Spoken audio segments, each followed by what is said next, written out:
इसलिए तरंग छूती है शरीर को, क्योंकि उतना आपने कर्तव्य उतना पालन कर चुके होते हो कि माँ आपके ऊपर खुशी हो जाती है। ठीक है, माँ, बहुत से बच्चे तो मंत्र जाप करके, क्रिया जाप करके और मंत्रों की से भी माँ को प्रसन्न करते हैं। बहुत से बच्चे भोग लगा के प्रसन्न करते हैं और बहुत से बच्चे तो कुछ करते नहीं, उसके बाद भी माँ उनके पर प्रसन्न हो जाती है। सत्य है ना? सीधे हो जाओ, कुछ ना करो, शांति से सुनो क्या कह रहे हैं क्या नहीं कह रहे हैं। ठीक है, तो जो बच्चे, जिन बच्चों के ऊपर सवारियां आती है वो पूछा देते हैं, तो दरबार में पूछा नहीं दिखता, आगे मार्ग नहीं दिखता, उनको आगे दिखता नहीं है कि हमको, मतलब कि माँ आगे रास्ता नहीं दिखाती है, बस शक्ति आती है और चली जाती है ना बेटा? तो ये अपने कर्म, कर्म सबसे बड़ा होता है कर्म। जैसा आप कर्म करेंगे आपको वैसा ही फल मिलेगा। जैसी आप भक्ति करेंगे वैसी माँ जगत जननी आपको शक्ति देगी। गुरु का काम है आपको मार्ग दिखाना, है ना?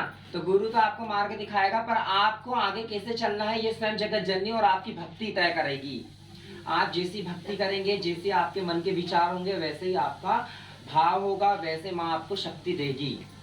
वो संसार में सबके लिए है माँ जगत जननी, उसको जगत माँ कहते हैं। और माँ को जब ही जगत जननी के रूप में, त्रिकुटा देवी वैष्णो के रूप में पूजा जा रहा है ना? तो सबसे पहली बात तो यह है कि अपने हृदय को एकदम साफ रखें। सांसारिक जीवन, कहते हैं ना कि अगर पति और पत्नी के बीच, पति पत्नी की शादी हो गई तो जैसे कि पति के ऊपर शक्ति आ रही तो वो भी किसी गैर स्त्री को ना देखें, है ना? किसी गैर स्त्री के ऊपर नजर डालना बहुत बड़ा पाप है। किसी के ऊपर नजर डाल के अगर हम कोई काम करते हैं, माँ की शरण में आते, तो उसमें शरण में आने का कोई मतलब नहीं है। क्यों मतलब नहीं? क्योंकि हम पाप कर रहे हैं। अपनी आत्मा स्वयं कहती है कि हम पापी हैं, हम पाप कर रहे हैं। तो आप अगर माँ के दरबार में आना चाहते हैं, माँ के चरणों में गिरना चाहते हैं, ये माँ वैष्णो त्रिकुटा का और विजासन का खुला दरबार है, खुली जोत है माँ की। और जोत सीधी करो, माँ की खुली जोत है।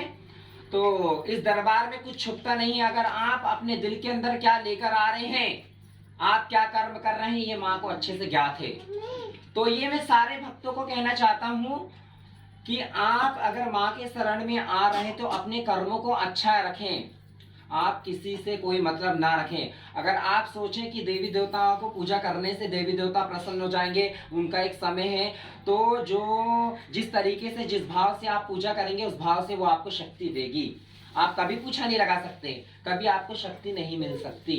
तो अपने कर्मों को अच्छा रखें, किसी को गलत रास्ते पे ना जाने दें, ना खुद गलत रास्ते पे जाएं, ना किसी को गलत निगाहों से देखें, ना किसी के साथ